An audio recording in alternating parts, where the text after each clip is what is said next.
bom que nós estamos juntos mais uma vez. Eu prometi que ia continuar hoje falando um pouco mais sobre a segurança eterna da salvação, o salvo uma vez, salvo para sempre, que 90% da igreja não crê nisso, diz que é uma heresia, mas essa é a verdade de Deus. Nós temos que crer que o plano perfeito de Deus é que todo aquele que ele predestinou e que o pecado de Adão matou, um dia crerá em Jesus, um dia ele vai crer na palavra pregada, ele será salvo e jamais se perderá. Esse é o plano perfeito de Deus. Olha, Jesus definiu muito bem essa questão. É só nós virmos a Bíblia que está tudo muito bem claro. Eu convido você a abrir a Bíblia no livro de João, capítulo 10, versículo 27 e 28. Olha como são claras as palavras de Jesus. Ele diz: as minhas ovelhas ouvem a minha voz, obedecem, né? Eu as conheço e elas me seguem. Eu lhes dou a vida eterna. Eterna significa o quê? Para sempre, sem fim. Eu lhes dou a vida eterna, jamais perecerão e ninguém as arrebatará da minha mão. Quem são essas ovelhas a quem Jesus está se referindo aqui? Aqueles que ele conheceu de antemão e predestinou. Foi por elas que Jesus se sacrificou na cruz derramando o seu sangue. Foi pelo seu povo. Você lembra o que Jesus disse a Nicodemos? Em João capítulo 3, versículo 14. Vamos ler do 14 ao 16. João capítulo 3. Ele disse assim: e do modo porque Moisés levantou a serpente no deserto, assim importa que o Filho do Homem seja levantado, para que todo que nele crê tenha a vida eterna. Porque Deus amou o mundo de tal maneira que deu o seu Filho unigênito para que todo que nele crê não pereça, mas tenha a vida eterna. Eu já expliquei aqui. Deus amou o mundo ocomene, o mundo dos salvos, o mundo dos seus filhos. Não todo mundo, como se tem sido ensinado na maioria das igrejas. O problema é que os adeptos dessa heresia do livre-arbítrio, eles imaginam que essa expressão, para que todo que nele crê tenha a vida eterna, deixa a salvação na dependência do homem tomar uma decisão de crer ou não crer. Olha, isso é perverter o evangelho de Jesus. Porque a verdade divina é outra. O Senhor Jesus disse o quê? As minhas ovelhas ouvem a minha voz, eu as conheço e elas me seguem, elas creem. Então, as palavras de Jesus aqui no texto de João capítulo 3, versículo 16, elas não podem de maneira nenhuma contradizer o que ele mesmo afirmou em João capítulo 10, versículo 27. Não tem contradição. Quando ele disse, para todo que nele crê tem a vida eterna, ele estava, na realidade, fazendo uma afirmativa. Ele não estava colocando a coisa numa condição. Quem são esses, todos que nele crê? As suas ovelhas. As minhas ovelhas ouvem a minha voz, creem na minha palavra. Elas crerão. Está aqui os predestinados. A ovelha, ela está morta em delitos de pecado. Ela anda desgarrada pelos altos montes e outeiros da terra, mas no tempo determinado por Deus, elas ouvirão a voz de Deus, elas ouvirão a sua palavra, elas crerão e o seguirão. O Senhor Jesus, ele disse, no livro de João capítulo 5, versículo 24, quem ouve a minha palavra e crer naquele que me enviou, tem a vida eterna, não entra em juízo, mas passou da morte para a vida. A pergunta é, e quem não crê? Não tem a vida eterna, é o contrário. E por que não crê? Porque tem livre-arbítrio? Não. As palavras de Jesus deixam muito clara. João capítulo 10, versículo 26. Mas vós não credes, porque não sois das minhas ovelhas. Quando uma pessoa não crê, não é porque usou livre-arbítrio para não crer. É porque não é ovelha dele, é cabrito do outro. Essa é a verdade da Bíblia. São vasos de ira destinados para a perdição. Em João capítulo 3, versículo 16, por isso, quem crê no Filho, no capítulo 3, versículo 36, quem crê no Filho tem a vida eterna. O que todavia se mantém rebelde contra o Filho, não verá a vida, mas sobre ele permanece a ira de Deus. A questão agora aqui é saber por que a salvação não se perde. Essa é a questão. Olha, ela não se perde, irmão, porque ela foi prometida por Deus desde antes dos tempos eternos. Ela foi prometida pelo Deus que não pode mentir, Paulo disse. Em segundo lugar, a salvação não se perde porque ela não depende do homem. Ela depende de Deus. O Senhor Jesus Cristo, Ele é o responsável por manter a nossa salvação para sempre. Você quer conferir isso na tua Bíblia? Quer ver se é assim mesmo? Se isso não é um pensamento do pastor Carlos Magno? Não, isso é a verdade que está na Bíblia. Abra no livro de João. Vamos ler o versículo 37 e o 39, tá? Diz assim: todo aquele que o Pai me dá, esse virá a mim. E o que vem a mim, de modo nenhum o lançarei fora.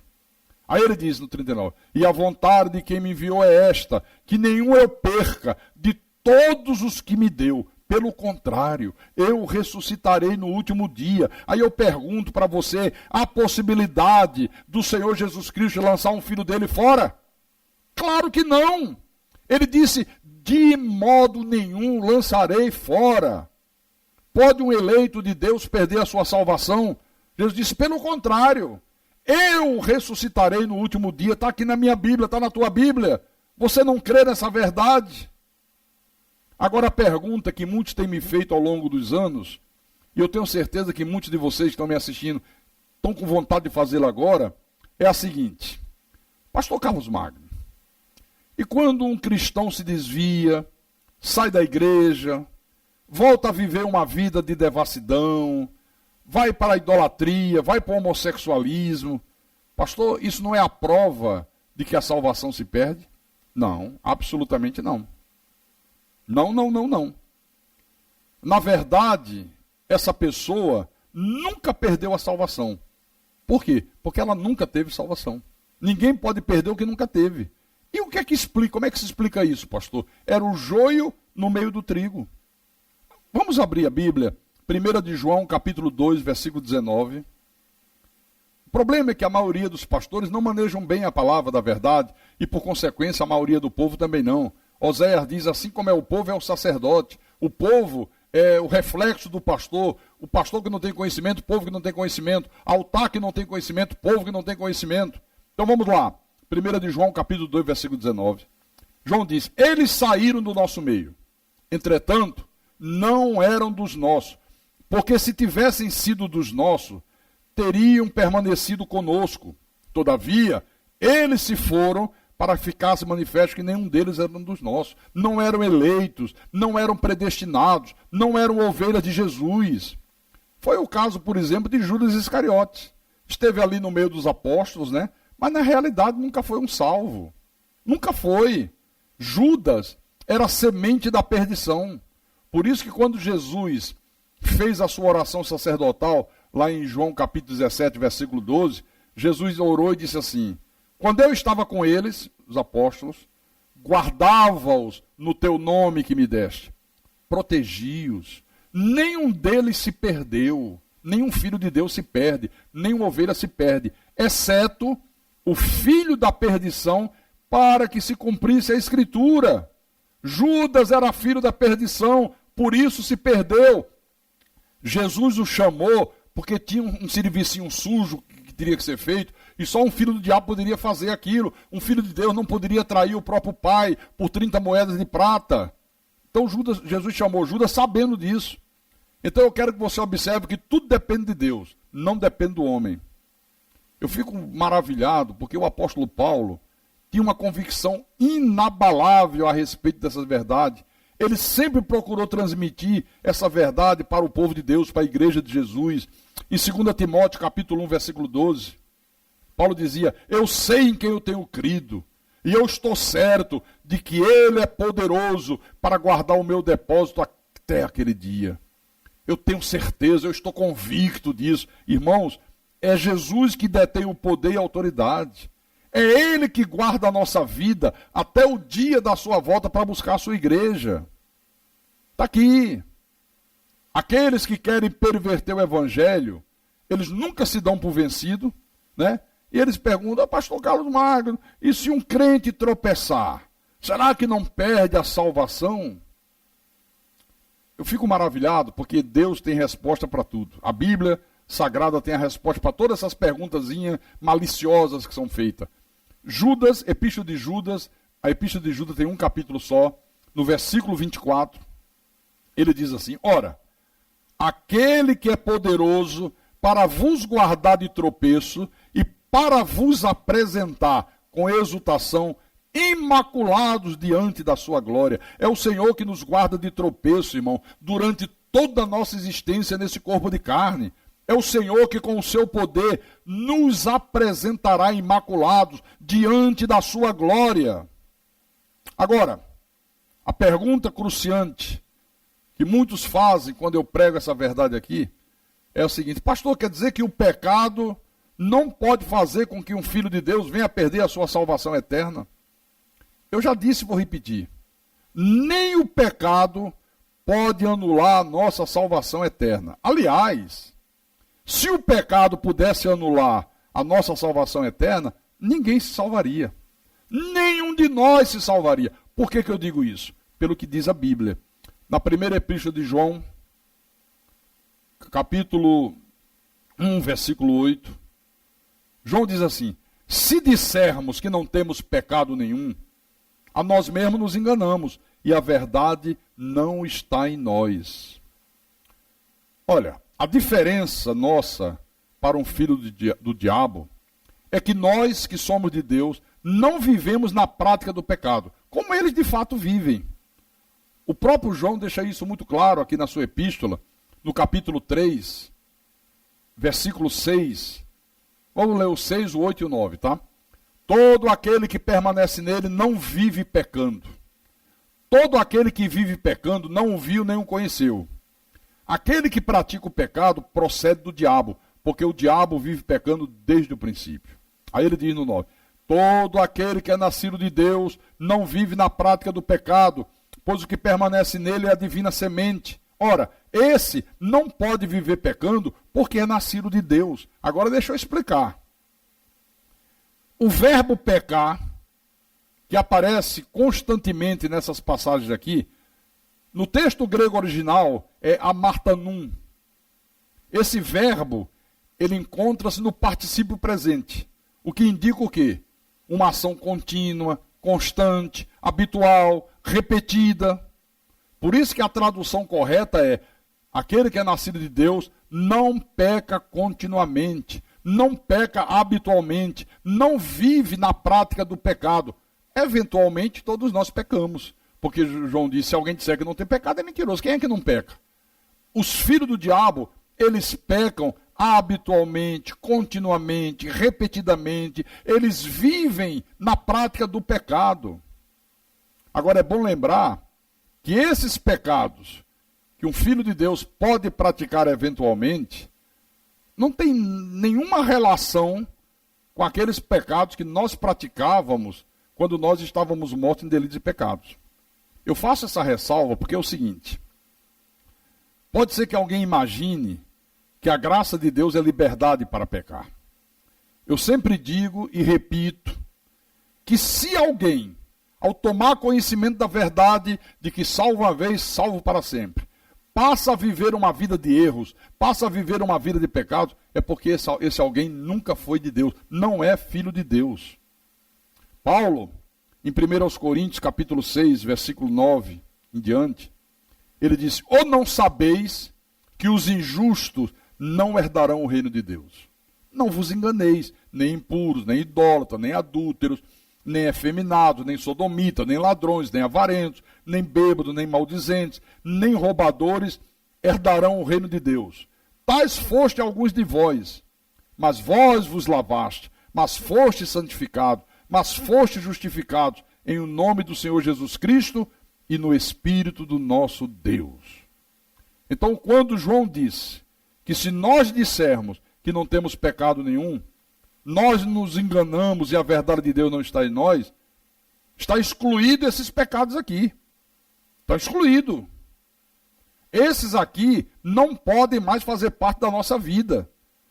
Mas nós não podemos dizer que não temos pecado nenhum. Não podemos. Por exemplo, a ofensa a um irmão é um pecado. Se insurgir contra o pastor é um pecado. Ser um mau marido é um pecado. Ser uma péssima esposa é um pecado. Então, é esse tipo de pecado que João disse que nenhum de nós pode dizer que não pratica. Quem eventualmente não pratica um desses pecados? E para terminar, você pode perguntar assim: pastor, e se um filho de Deus transgredir a palavra de Deus, desobedecer a palavra, ele não deixa de crer em Deus, ele acredita em Deus, ele mantém a sua fé, mas de repente, por um motivo qualquer, por negligência espiritual, ele começa a viver uma vida de transgressão. Perde ou não perde a sua salvação? Bom, vou deixar o próprio Deus responder. Abra no Salmo 89, versículo 30, vou ler o 30 e o 31, versículo 30 e 31. Vamos deixar Deus falar. Se os seus filhos desprezarem a minha lei, não andarem nos meus juízos, se violarem os meus preceitos e não guardarem os meus mandamentos, olha, 99% dos pastores já diziam, vai para o inferno, é do diabo, perdeu a salvação. Calma. Calma. É possível uma pessoa de Deus chegar no momento de desprezar a lei. Não é não crer, desprezar, não obedecer, não andar nos juízos de Deus, violar os preceitos de Deus, não guardar os mandamentos divinos. É possível. Como é que Deus procede quando um filho dele chega nesse estágio de loucura? Está aqui, versículo 32 e 33. Então, punirei com vara as suas transgressões e com açoites a sua iniquidade, mas jamais retirarei dele a minha bondade, nem desmentirei a minha fidelidade.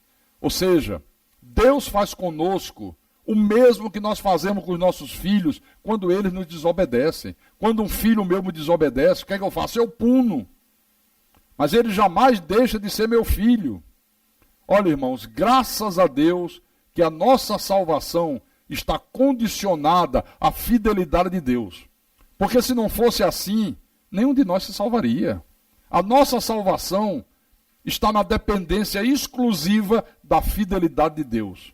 Por isso que Paulo disse em 2 Timóteo 2,13, para terminar, se somos infiéis, ele permanece fiel, pois de maneira nenhuma pode negar-se a si mesmo. Essa é a verdade sagrada, essa é a verdade que muito pouca gente conhece. Eu quero aproveitar esse final e recomendar para você, já que nós falamos tanto nesses últimos programas sobre predestinação, esse livro, que é um dos livros mais completos sobre o tema, Predestinação, uma verdade revelada, é um livro do pastor Carlos Magno. Esse livro você não encontra em livrarias, você só encontra na Igreja Cristo é Vida. Você pode procurar adquirir entrando em contato com a nossa igreja. Eu não ganho nada com a venda desse livro, absolutamente nada. O Senhor disse, de graça recebeste, de graças dai. Nós não temos condições de sair distribuindo o livro, porque a igreja não tem condições financeiras para isso. Então o livro é vendido, muito barato, né? Apenas R$25, e o dinheiro que é arrecadado ajuda a igreja a pagar aluguel, pagar conta de luz, pagar um provedor de internet para manter a nossa TV na web, nossa rádio na web. Então você pode adquirir o que será uma grande bênção para a tua vida, tá certo? E nós voltamos no nosso próximo encontro, crescendo na graça e no conhecimento do nosso Senhor e Salvador Jesus Cristo.